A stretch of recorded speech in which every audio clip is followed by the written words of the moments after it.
Well, hello, this is Freethought Forum, a program by the Atheist Society of Knoxville and the Rationalists of East Tennessee. I'm Faithless Forrest. And I'm Joe Barnhart. Welcome. And we want you to know that if you don't believe in God, you're not alone. Right here in East Tennessee, you can find free-thinking atheists and agnostics.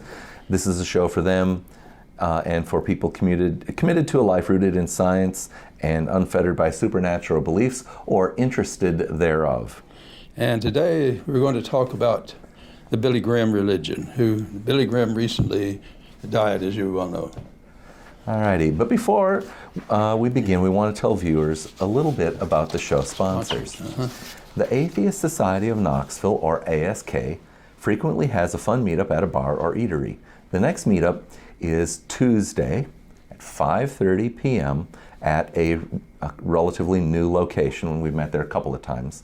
It's Black Horse Pub and Brewery. It's at 4429 Kingston Pike. It's in the Westtown Shopping Plaza, and when you enter it, you kind of go way down the hill and off to the right. You can go to the website knoxvilleatheists.org for additional details. When you get to the meetup, look for the silver-jacketed copy of The God Delusion standing upright on the table. And as Matt Delahunty at Atheist Experience says, everyone is welcome to our happy hour for food, drink, and conversation. But if you plan to preach, proselytize, provoke, or punch, please don't. Okay, and the Rationalists of East Tennessee have regular meetings monthly, and our website is rationalists.org for details. That's the first and third Sunday mornings of the month, and usually lectures and lively discussions. And the second Sunday is the Skeptics Book Club. On the fourth Sunday, it's a mix-up time, sometimes with potluck get-together and reflection meetings. Later in the show, we will give you our websites for additional details, including times and locations. So I guess we got a few things here in the news. Okay. Axial tilt is reason for this season. And we got a slide for that, Rev. Okay. We just passed the calendar milestone. The orbit of the Earth has swung around so that the North Pole is now closer to the sun than the South, and the daylight is longer than the nighttime in the Northern Hemisphere. In the Northern Hemisphere. Remember, viewers, axial tilt is the reason for the season. It does feel ironic that we're saying this because we had snow this morning. It had been so pleasant for the past couple of weeks, and then here it is, our first sort of full day or partial day into spring, and we have snow. Also in the news, Riv and I visited a recent apologetics event featuring Frank Turek. I may be mangling his name. I went first on February 20th to an event here in Knoxville, and then Rev and I, both on this past Monday, March 19th, we went to Nashville. And I was just amazed that Frank cites as proof of the resurrection, and therefore the divinity of Yeshua, the empty tomb alleged to have held Yeshua, and said that in the first century authors of the Gospels, who are writing 50 and 60 years later, I mean, he as much as admitted that, well, it was only 50 years later, and that he said, well, they could go verify the resurrection by going to the tomb, which, was a well-known site, he alleged, and verifying that it's empty. So, newsflash, Christians, this is not evidence. If it were evidence, then the empty tomb, which is the Great Pyramid of Giza, with the empty tomb, the sarcophagus of the Pharaoh Khufu, is proof of his resurrection. And we got a slide for that, Rev. And his divinity and the Egyptian godlike Ra, both gods, Ra and Mut, for over 4,500 years ago. And of course, since there's no record of Khufu being taken up into heaven, we have proof that he must still walk among us today. No doubt he has spent time in a mental asylum or two. You can just imagine how many the stories he would have told, and they'd have locked him up. And you can also imagine how many languages Khufu must now speak. But what does his accent sound like, since his initial language would have been ancient Egyptian? How can you top a story like that? Well, here is how. There's more. Near the Great Pyramid was found something even better. All right. So discovered in 1926, the sarcophagus of, I'm going to mangle her name, it's Heteropheris. It was still sealed, and there were grave goods with it. And when the seals were broken and it was open, it too was found to be empty. So she must have been taken up right through the material cover and the rocks above the tomb and straight into the Egyptian afterlife, which is the field of reeds. And I assume she, like all good Egyptians, looked forward to an afterlife where she would eat fine emmer bread and drink red barley beer. Talk about great evidence. Well, just try to top that if you're a Christian, huh? All righty. Okay. And we've got our first caller here.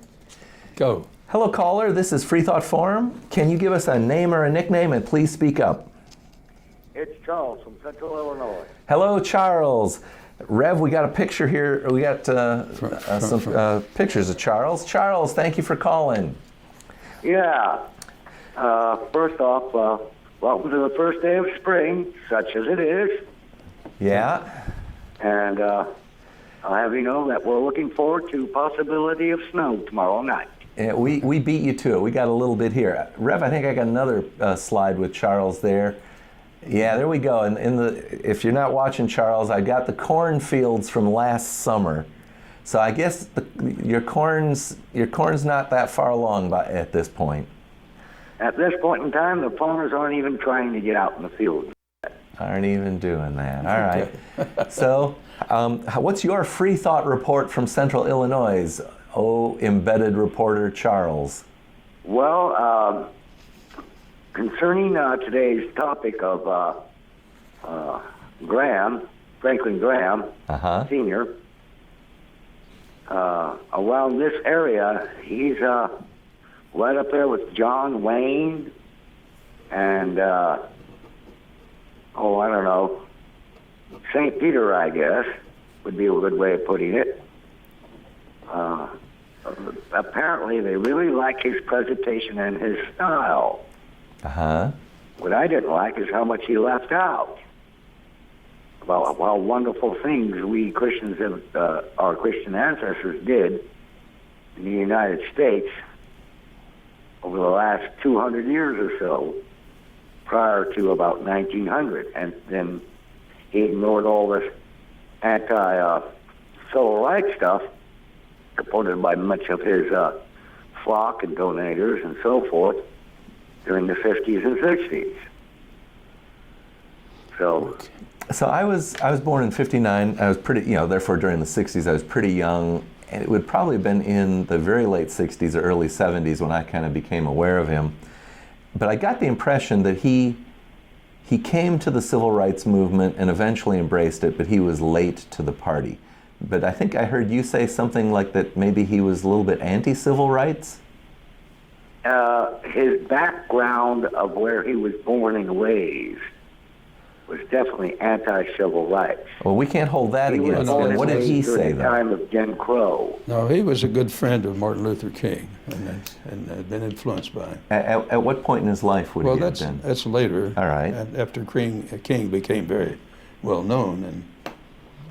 And all right. I think Graham was like a lot of people who grew up as racists. He learned to change. And that's one of the few things that I don't see a lot of people dwelling on around here.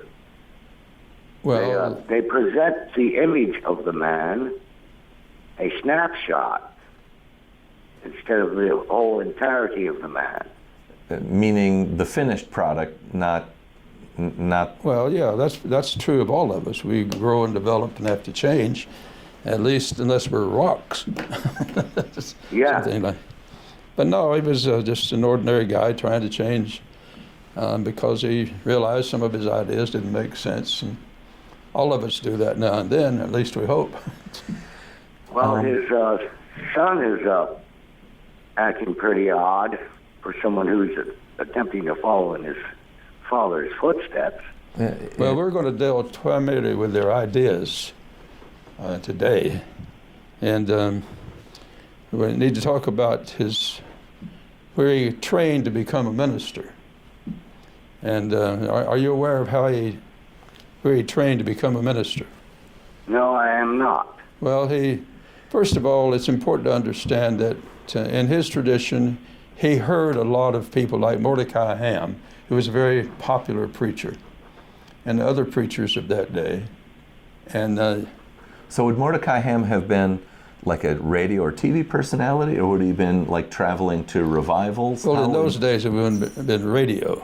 Yeah, and he was also part of the millennial, the second coming theories and all of that. And this is Mordecai Ham you're talking about? Yeah, Now, also, he went to college. He went to a conservative Christian college. And unlike most ministers who are pastors of churches, he did not go after college, he did not go 3 years to a school of theology. Seminar. Yeah, a seminary, exactly. Now that's where a lot of ministers really learn to be very critical minded and get to view different viewpoints and being more objective in their learning about religion. And I went to what's called the Southern Baptist Seminary, which was a very good school at that time. And I had a teacher, for example, would talk about Buddhism, Hinduism, Confucian, and on and on. You get all kinds of different views. And then you have textual criticism. In other words, the Bible just didn't drop in. You had all kinds of different texts, and then you have different versions. So textual criticism is an attempt to try to piece together what the original might have been, since you don't have the original documents. So Joe, you used the word textual criticism, and we've done shows previously where we talked about the documentary hypothesis. I've heard that referred to as higher criticism. Well, that's... How might these be different, or is it just different labels, different people have put on the same activity? Well, they are similar. Documentary is what's called the JEPD theory, and particularly the Pentateuch. J is the Yahweh, Elohim, and the priest, P is the priestly. And of course you can get Deuteronomy 2. But in other words, you see that these books in the Bible weren't just written down all as just one book. There are a lot of streams that flow in to bigger streams. And then a lot of things were eliminated. Go ahead. Okay. Then there's the point of where they tried to compile into a canonical text around 230, I think you said earlier in one of the shows. Well, that would be the New Testament. The Old Testament. Old Testament. This is the 70 scholars that tried to first attempted to get a standing body of text that they could hold on to after all the times they'd been invaded. Yes. Now let's get into this in detail. You've got the Pentateuch, first 5 books. Right. And then you've got the prophets. And of course you've got Psalms and Job and other material. And this means that some group or tradition had to put together the material they regarded as divine revelation and leave out other material. Now you have what's called the apocalyptic material, and then you have the interbiblical material that is not in the most New Testaments for Protestants. And so you have some disagreement. And then you have, if you have a Greek version or a Hindu version, the Hebrew version, you'll maybe have footnotes to saying, well, this is in this manuscript but not in that manuscript. So the scholars have to put together what they think was more the original versions of these.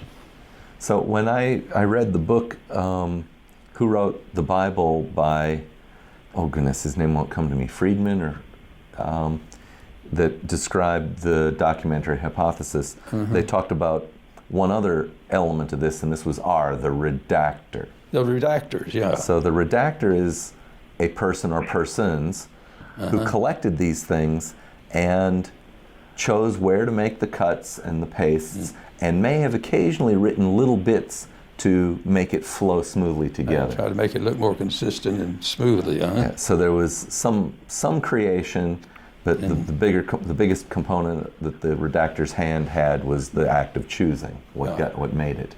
And then what became interesting is even after you have what was said to be the Bible, that is what they decided they want to call the Bible, you still had an enormous difference among Christian believers as to the interpretations.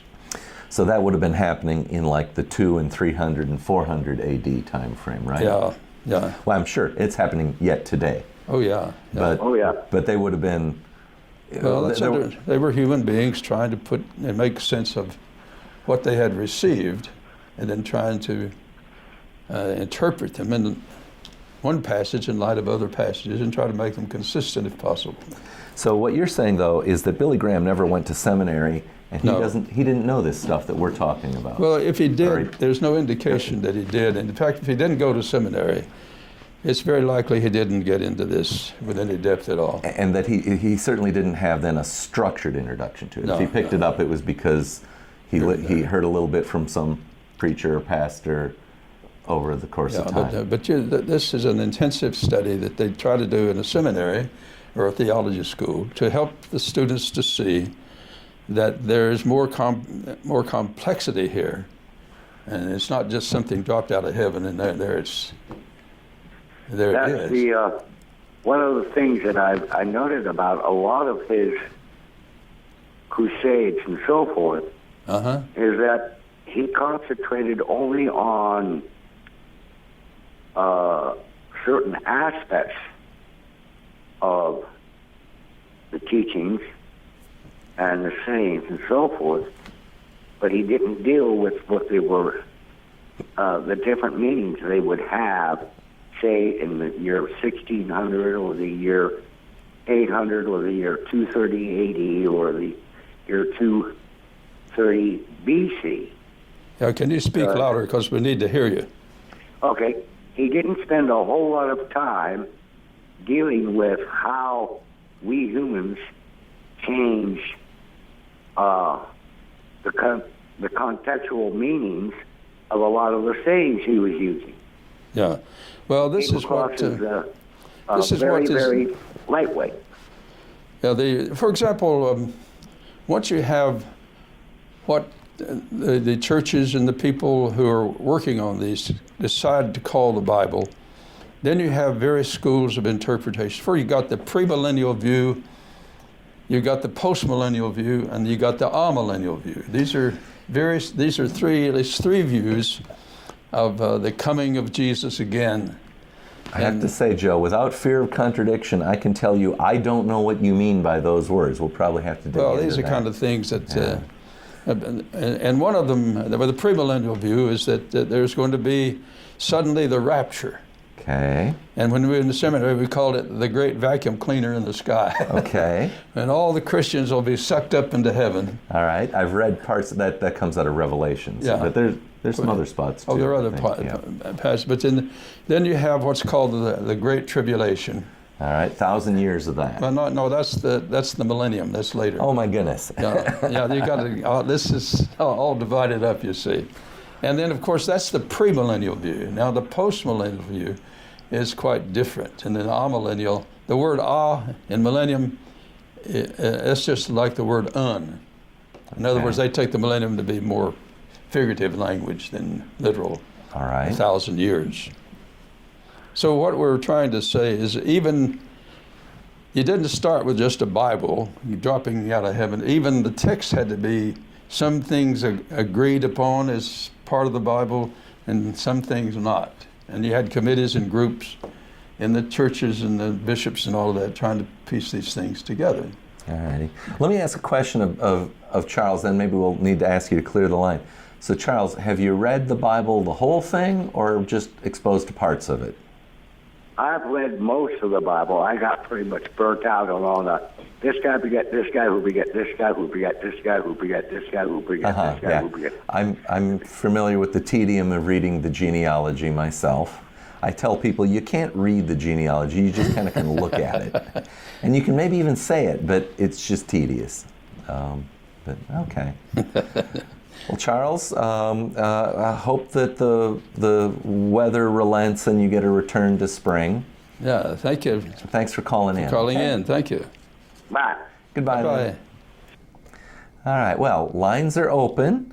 Joe and I are discussing...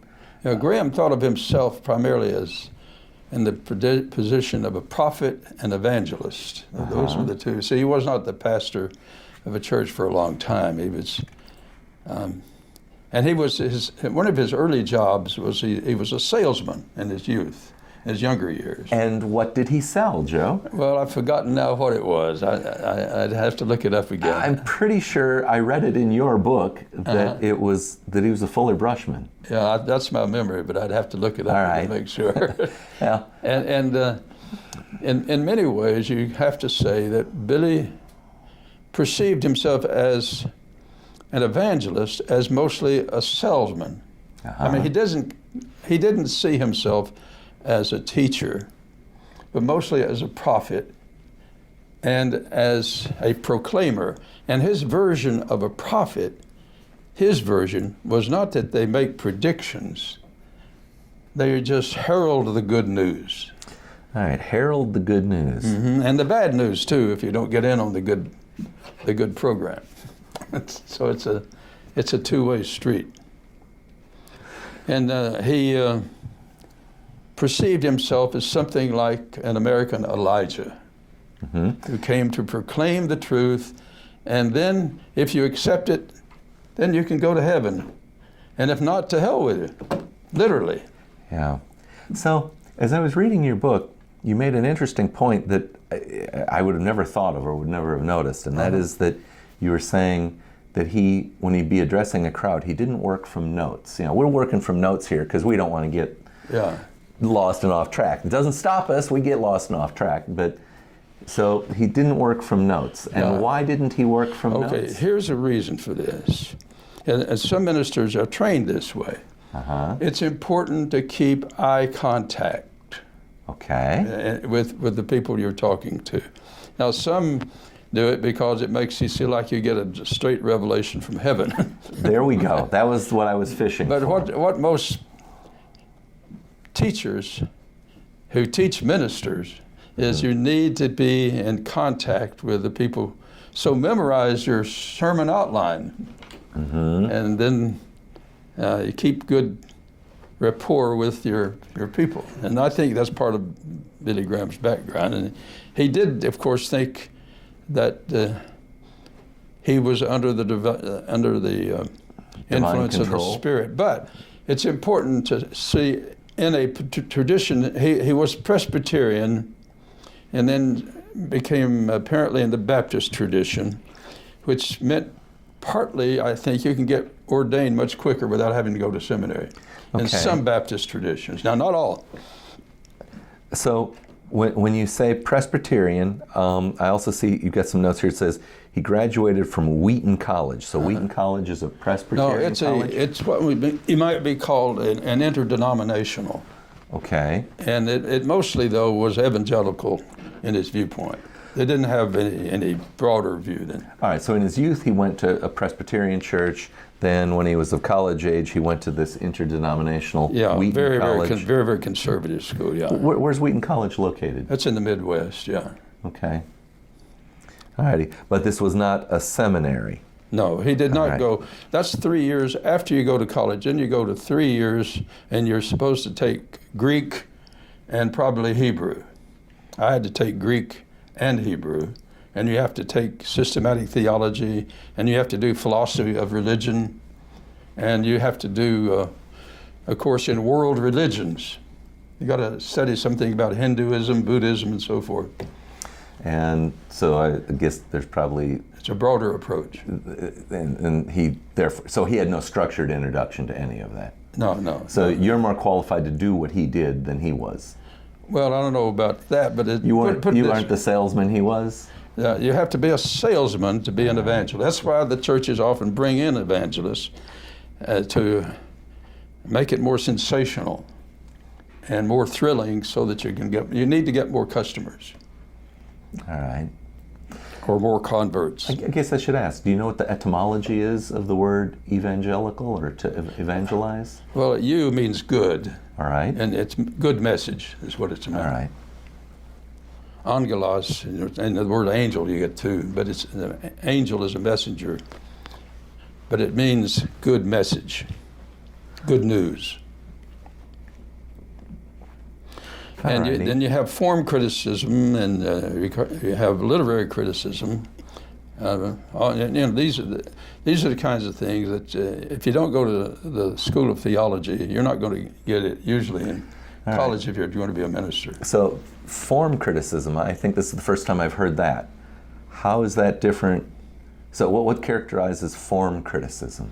Well, there might be different forms of literature that would develop over the centuries, and some would be more rhetorical, and others more. For example, you have in Plato's dialogues. Okay. These are dialogues. That's a different form. I've read Euthyphro. I can't think of any others that I've read, but I'm very familiar with. Yeah, the Republic, Euthyphro.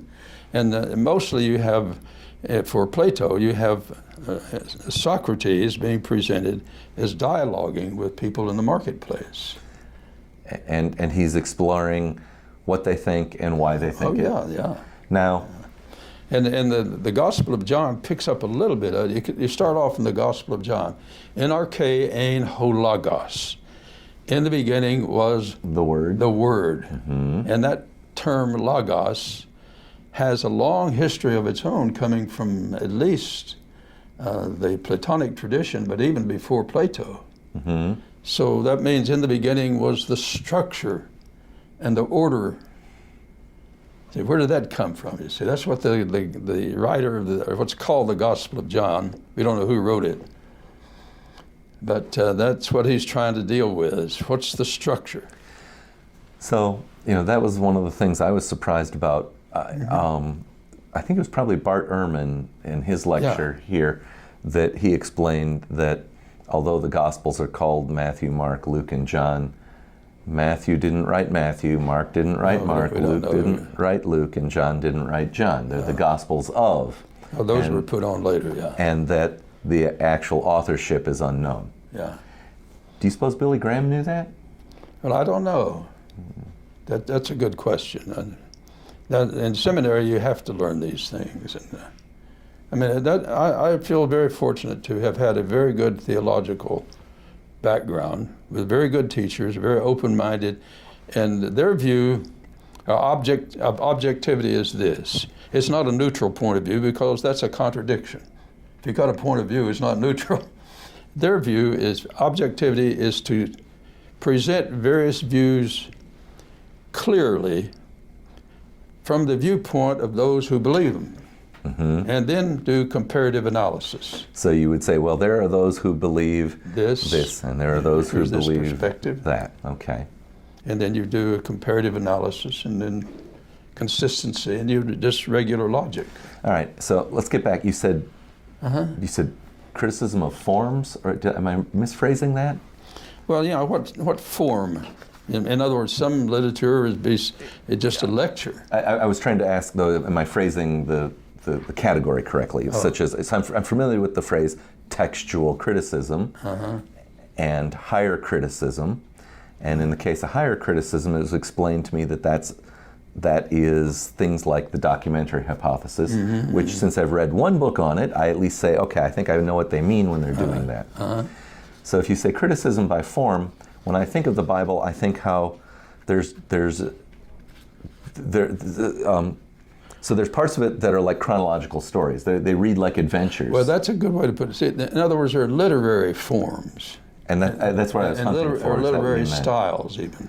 And then when you come to the Psalms, They're almost like a forum. It's a different style or forum, yeah. All right. Hey, we're being told that there's a caller. Oh, good. Let's go ahead. Caller, go ahead. Give us a name or a nickname, please. Hello, Forrest. Hello, Joe. This is Min. Good and loud so we can hear you. We got, I can't say I got all of your name. Could you say that again? Oh, this is Min. Can you hear me now? Yes, Min, you're from California. Thank you for calling again. Thank you. In fact, today I have a question for Joe primarily. That would be great. Please let me ask a little more. I seem to, I don't remember it now, but I wanted to follow up with you, and I'm hoping that you can go, post your contact information on our Facebook page. Do you do Facebook? I do. Yes, but I don't know the page that I can. So we have a Facebook page. It's Freethought Forum Knoxville. Maybe Rev can get a slide up that shows a screenshot from it. I think there's a slide that actually has a screenshot that shows, what does God Messenger want? You know the one, Rev? So please try and follow up. Okay, Rev, Min, please go ahead and ask Joe your question. Yeah, so I want to ask you about Billy Graham's theology about hell, because when I read the Bible, even like in the Gospel, like for example in Luke chapter 10, so Jesus said to his disciple that when they go to a town and preach the Gospel, if people refuse to listen, then they say, be sure that the kingdom of God has come near. I tell you, it will be more bearable on that day for Sodom than for that town. So clearly, even Jesus implied that if people reject his message, then they're gonna have to suffer brimstone and fire. But from what I know, Billy Graham theology is that hell is just eternal separation from God. It's not so much about being burned forever and ever. So I wonder, can you tell me where that theology come from in the Bible? Okay. And how you got that? Okay, good. Please stay with us, Min, so that we can make sure we've answered the question. Yeah, among even conservative Christians, you have differences of opinion as to what kind of torture and torment you will have in hell. What is agreed upon is it is a place of an unbearable pain and agony forever and ever. Now, whether it's have literal fire and flames, or the conscience is eating you to death, only you don't die, or some other form of pain, the main thing is it is not a very pleasant place to be. Yeah. So Joe, I'm surprised by your answer, because like Min, I've heard people try to make nice for Yahweh by saying, oh, we're not going to burn them in fire. You're just going to be separated from God. You won't know this love and warmth. Well, that's what some of the ministers want to do, because they realize it's just barbaric to say you're going to put people in flames to be tormented ever and ever because God loves you so much. Do you know enough about Graham's statements to know where he would fall on that? Yeah, I think Graham moved toward it's just going to be unbearable agony, but it won't be physical fire. Okay. That got to be more popular view among the evangelicals. But the important point is it's still unbelievable agony. Okay. Yeah, so what I don't understand is, I think Billy Graham and Pat Robertson, came from the same school of theology. So, Pat Robertson is more, you will be burned forever and ever. Billy Graham, they develop theology completely different. And so I don't know, is there any, is there any verse in the Bible that you can think of that actually support the theology of, just the eternal separation from God versus, being tortured?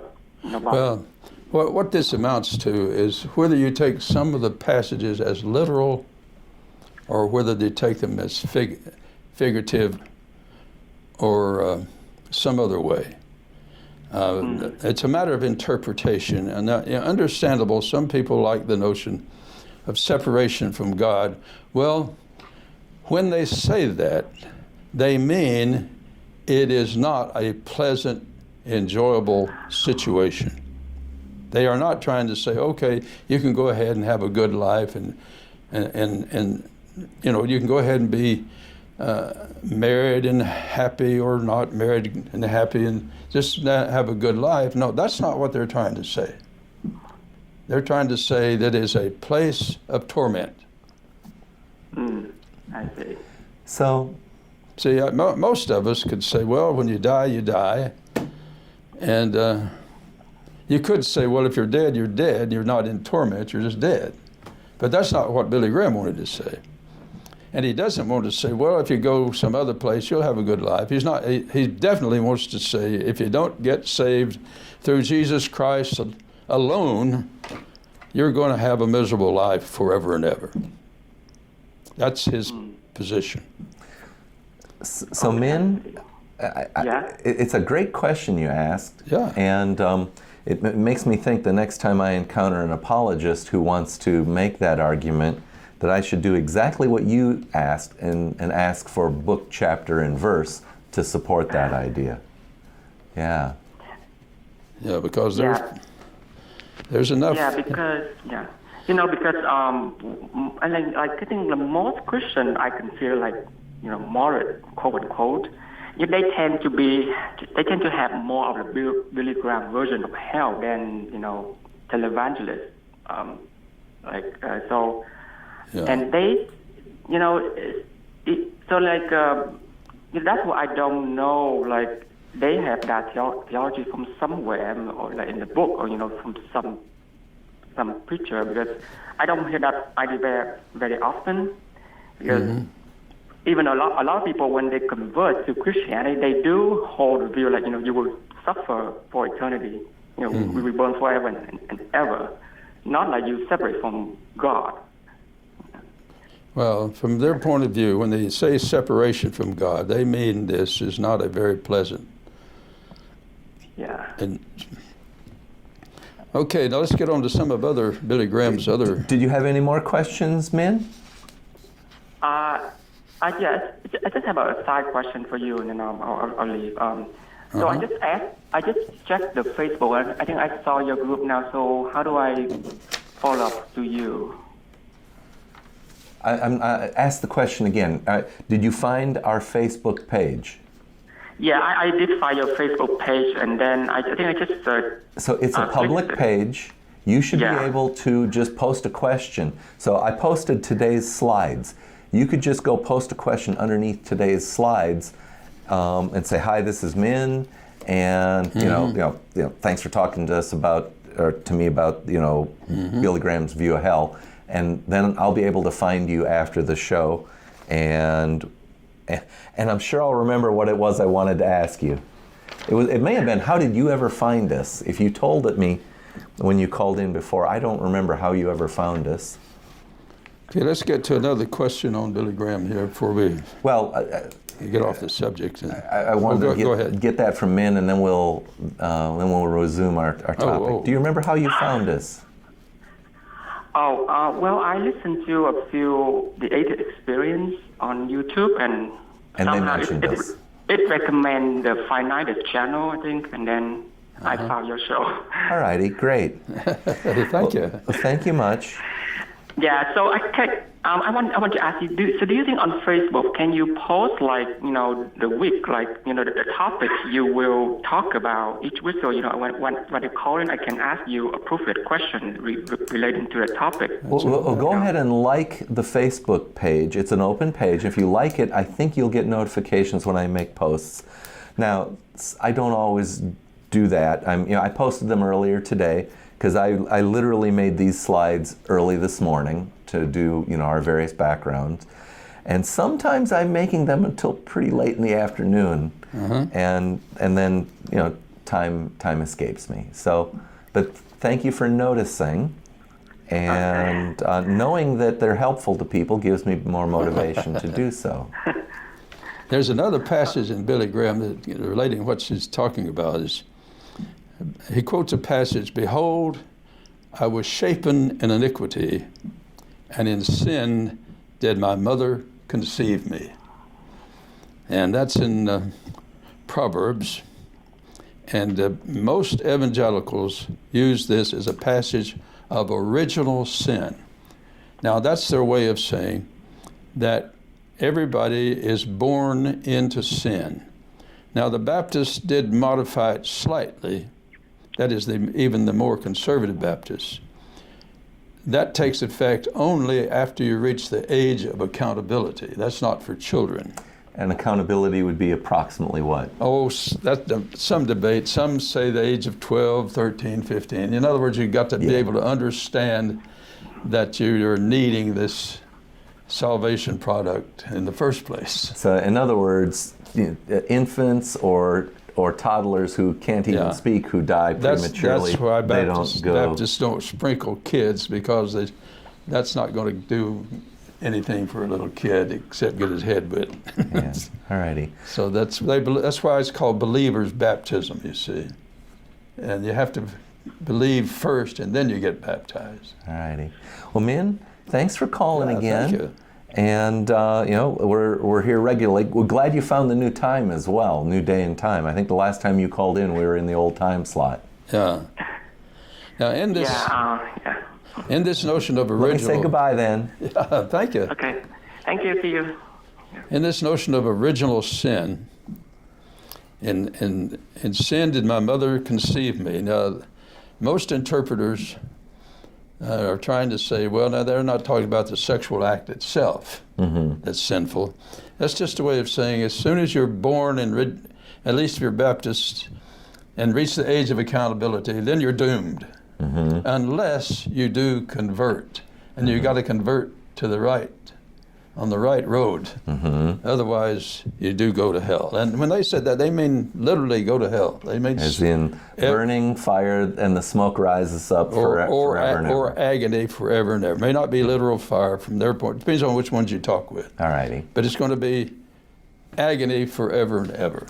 Well, and furthermore, on Billy Graham's view, before he created the human beings, he knew that most of them would end up in that situation. So he created them anyhow. All righty. Well, we'll come back to that, but I'm seeing the clock. We've counted down to less than 20 minutes. So let's do our mid-program break. Can you move to the program break thing here? I'll get us started out. Yeah, go ahead. And in case you're just tuning in, this is Freethought Forum, a program by the Atheist Society of Knoxville and the Rationalists of East Tennessee. Freethought Forum is funded jointly by them and by individual contributions. We want to thank DW for substantial funding for this show. And we have moved. This is our new regular time, every Wednesday, 6:30 to 7:30 p.m. Eastern in Knoxville Community Access Television. And that's channel 6, 12, 9, or 193, depending on your local cable network. So tell your out-of-town friends to streamline ctvknox.org. Today's show is live. It is, I think, the 21st of March, 2018, and you can call on the number on our screen. And we've just been told there's another caller, and I think what we'll do is we won't do the videos here. Okay. The video break. We'll take the caller, and when we're done with the caller, we'll need to come back and talk about the other sponsor events. Good. So here, let's grab this caller. Caller, can you give us a name or a nickname, please? Yes, this is Ralph. We can't hear you. Please speak up. This is Ralph. Hello, Ralph. You're really muffled, so if you can speak up any more, that will help. You know how it takes a moment to unmute. Yeah, but I'm speaking kind of normal voice here. It's improved now. The AGC has kicked in. Yeah, move closer. So it's Ralph Eisler calling in. Ralph's a sometimes host here. Yes. And your comment or question, Ralph? Yeah, my comment is that I think Billy Graham was a con man. Okay, I disagree with you on that. I think he believed what he preached. And to call someone a con man means he deliberately and knowingly is deceitful. Is that what you think a con man is? Yeah. I think Billy believed what he preached. But you think otherwise, right? Make your case, Ralph. I of course, want to get in on this, too. Yeah. But Well, you go first, Ralph. Let's put it this way. When I was 18 and in college, I went to one of these Graham revivals. Uh-huh. And God, it was emotional. And when you looked at this guy and you looked at his eye and you shook his hand, boy, you felt like he was a prophet from God. It took me 4 years to recover from that experience. Okay. And in other words, he kind of looks like he could have been acting as well. Yeah, he absolutely was acting. He turned on the stage presence. When I say he was a con man, he was selling something like a carnival barker. He was selling Christianity, that you were all sinners and you had to be born again. Okay, I have a straightforward question. Do you think Billy Graham was lying? Yes, of course he was. Okay, that's where you and I differ. Well, I think he why do you say you differ, Joe? Because he was absolutely lying. You don't have to be born again. Jesus died 2,000 years ago. It's one thing to say you disagree with another human being. It's another thing to say the other guy who disagrees with you is dishonest. I think he was dishonest. I think he was dishonest in the sense that he was selling his own beliefs and trying to impose them on a whole generation of young men and women. Do you think he believed in what he was preaching? I think he may have believed in what he was preaching for himself, but he was selling it. He was like a carnival barker. He was trying to sell you his beliefs. Okay, now, you're trying to persuade us of your view, right? Sure. Okay. What's the difference between you and Billy Graham? I'm not trying to persuade you of any view. I haven't enunciated anything. I think you contradicted yourself, Ralph. I do too. Joe got you here, Ralph. No, I don't think so. I haven't enunciated any view. You haven't? The only view I've enunciated was that he was a con man. Well, that's a view. Yeah. No, that's your view. That is a view. I don't disagree with that. Now, But all I'm doing is expressing myself that it was a view. I'm not offering the same type of salvation to get away from sins that he was. Okay, that's because your view is different from his. That's not because he's dishonest. I am not offering anything. I am Okay. not offering my view. Okay, my point is... I come on you. You know what my view is because we've talked before. But I am not trying to promote my view. Okay, I agree. His. I agree. Billy is trying to promote his view. That does not make him a con artist. Anybody who knows the definition of con artist knows that's different.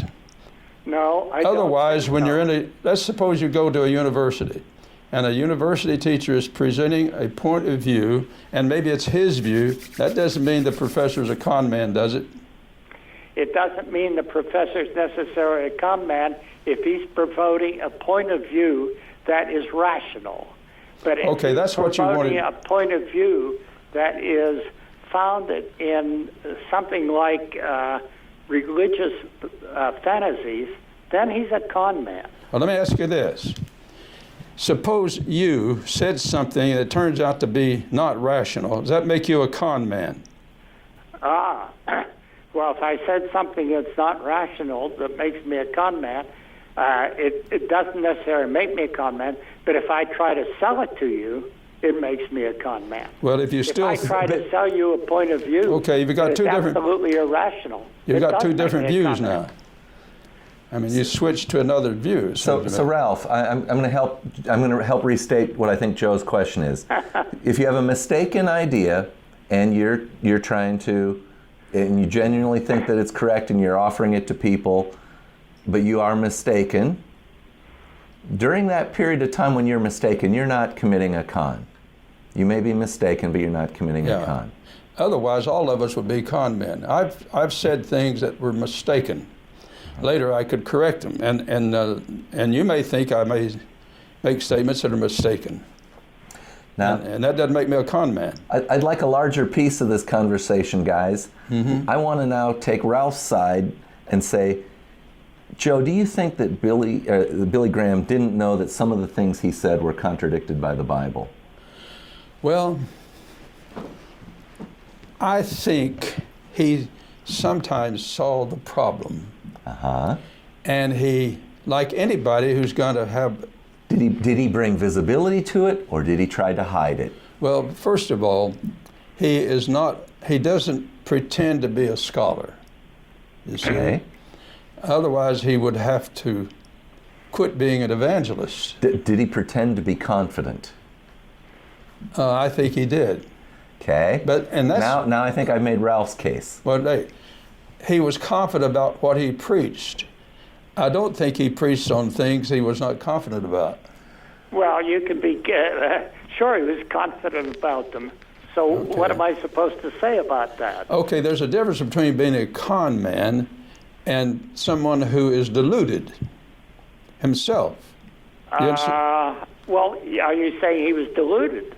I would rather be more generous and say he was just mistaken. Well, I would say he was deluded. I mean, he was trying to sell people on the premise that they were born in sin and that they had to be born again. Well, I think you and I are in agreement on that.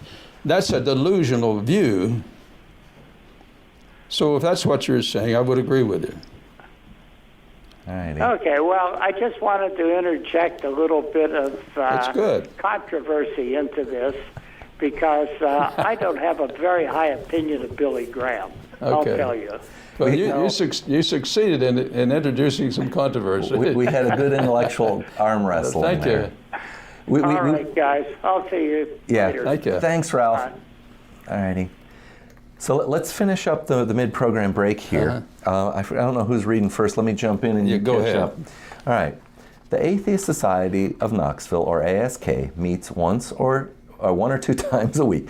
We have evening meetups for food, drink, and conversation. You can find us online at knoxvilleatheist.org.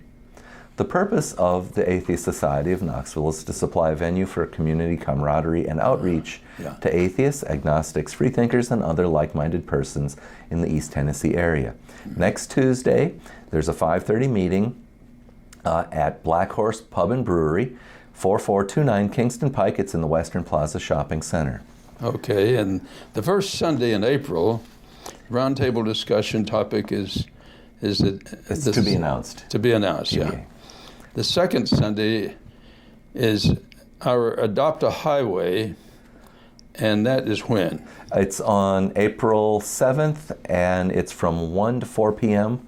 The location, the meeting, the rendezvous location is at a Burger King on Schaefer Road, which is like the Lovell exit. And the members are participating reminded to wear what kind of shoes? Sturdy shoes and gloves.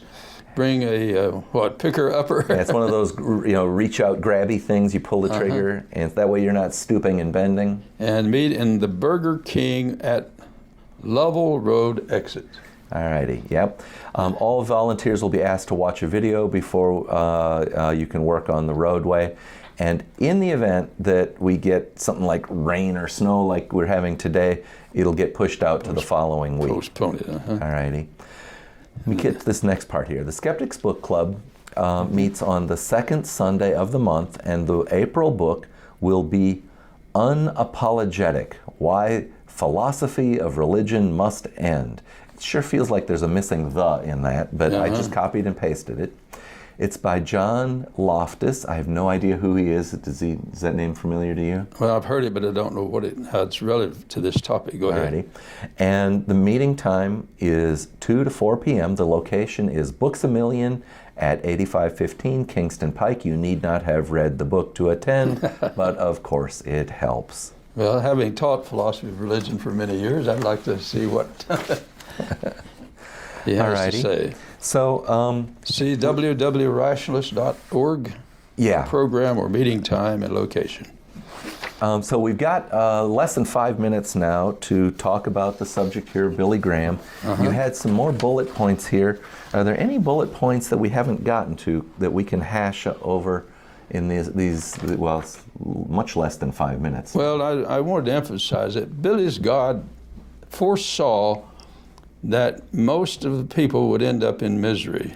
So foreseeing is omniscient? Omniscience. Okay. And also I'd like to point out, on the flood that God sent to drown all these people, there were a lot of fetuses drowned too. Now, I'd like to bring that out. If I want to dig in my heels and be stubborn, actually the Bible doesn't say that there were any pregnant women at the time. It doesn't say that. It's inferred that there was lots of people. But, it doesn't say that there were millions of people. Well, you're right. Or and it hundreds. also doesn't say they had any feet. True. So, it doesn't say how big the population was. All we know is that there was Noah, his wife, his 3 sons, and their wives. Those are the only 8 people we know of at the time of the flood. Yeah, 8 people, yeah. But, okay. So if there are a lot of abortions going on, not very many, you're saying. Yeah, all right. So he drowned, he certainly, you feel it pretty confident that he drowned pregnant women. Yeah. All right. We got 2 minutes or so left before we got to start wrapping up. Well, So okay. he's omniscient, but apparently he doesn't mind a pretty low yield rate. Well, I wanted to show you a book, what I think is called It's God Against the Gods. All righty, here we got some glare on that. Yeah, it's an incredibly good book. Shows how And what's the subtitle? Because I think that helps. It's the history of the war between monotheism and polytheism. And that's why it would be God against the gods, And plural. it shows that in the Old Testament there is a lot of murder, mass murder, in the name of religion. And in the name of monotheism. Monotheism, and that's Yahweh is trying to kill polytheism where he finds it. And exactly. And that includes men, women, and children. Yeah, the story from Numbers 31 is particularly egregious. Gruesome. So we've got about a minute or so left. Any further points? Yeah, I think I've shown this book on the TV before, but Billy Graham Religion, and that's where I tried to analyze his religion while he was still alive. And I did interview several preachers. I didn't get to So apparently Ralph saw him in person. Did you ever see Billy Graham at a revival? Oh, sure, yeah. Okay. When I was young. I'm old enough to have seen him more than once. Yeah, well, I grew up a non-believer, and I've read some of his columns in newspapers. Oh, yeah. And I always found them, the word is almost frightening. I think that would be, even at the youngest age, I would find those views frightening. Billy Graham emphasized that aspect of his preaching because he believed it was a frightful thing to fall in the hands of God, an angry God. I guess when I say frightful, I meant that he was suggesting people, I would say, follow a supernatural worldview, and that I find frightening. But I got you. Yeah. We're down to the last minute or so why don't you get to the last page, which says closing, or we'll share this page here. Yeah. It's time to start wrapping things up. Get out a pen and paper. This has been Freethought Forum, a program by the Atheist Society of Knoxville and the Rationalists of East Tennessee. And so you can give us feedback, if you would, by email, freethoughtforum@yahoo.com, or our Facebook page, Freethought Forum Knoxville. You and your friends can see this show on Wednesday evenings from 6:30 to 7:30. I wonder if I've been saying that wrong all day. Eastern Time on this Knoxville station and online at ctvknox.org. Okay, we would like to thank Sam and Rev Faithless. That's me. That's your technical support, and the staff at CTV Knox, and the callers who came in to help us out. Nuns, those who identify with no religion, are the fastest growing religious group in the United States. Remember that if you don't believe, you are not alone.